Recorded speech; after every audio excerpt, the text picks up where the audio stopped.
কুষ্টিয়া প্রতিটি বিদ্যালয় কর্তৃক আয়োজিত 19তম বার্ষিক পরীক্ষার ফলাফল প্রদান ও পুরস্কার বিতরণী অনুষ্ঠানের সম্মানিত সভাপতি,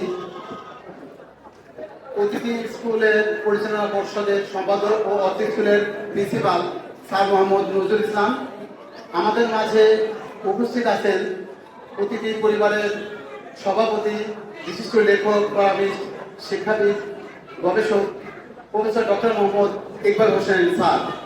আমাদের সামনে উপবিষ্ট আছে আমার শিক্ষক শিক্ষিকা, অভিভাবক, সুধী ও আমার প্রিয় শিক্ষার্থীরা। আসসালামু আলাইকুম ওয়া রাহমাতুল্লাহ।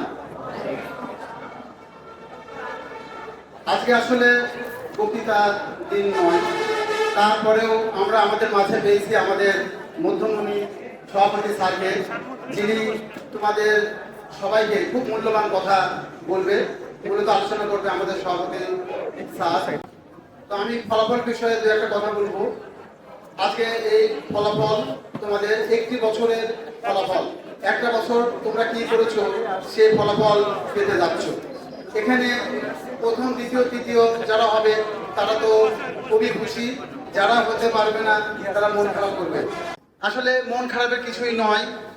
তোমরা টমাস আলভা এডিসনের নাম শুনেছ। উনি একজন বিজ্ঞানী ছিলেন যিনি বাল্ব আবিষ্কার করেছিলেন। বাল্ব অর্থাৎ বৈদ্যুতিক বাতি আবিষ্কার করেছিলেন। এই টমাস আলভা এডিসন একটা শিক্ষা প্রতিষ্ঠানে পড়তেন। এক বছর পর টমাস আলভা এডিসনের মাকে ডেকে পাঠানো হলো, তাকে একটা চিঠি দেওয়া হলো। চিঠিতে দেখা গেল লেখা আছে যে আপনার ছেলে এই প্রতিষ্ঠানের অযোগ্য, তাকে আমরা যোগ্য নয়, এই প্রতিষ্ঠানে পড়াতে পারবো না, অর্থাৎ তাকে বহিষ্কার করা হলো। টমাস আলভা এডিসন তার মাকে যখন জিজ্ঞাসা করলো, মা চিঠিতে টিচাররা কি লিখেছে, তার মা বলল, বাবা টিচাররা লিখেছে যে এই শিক্ষা প্রতিষ্ঠানে এমন কোনো শিক্ষক নাই যে তোমাকে পড়াতে পারবে, তুমি এত মেধাবী।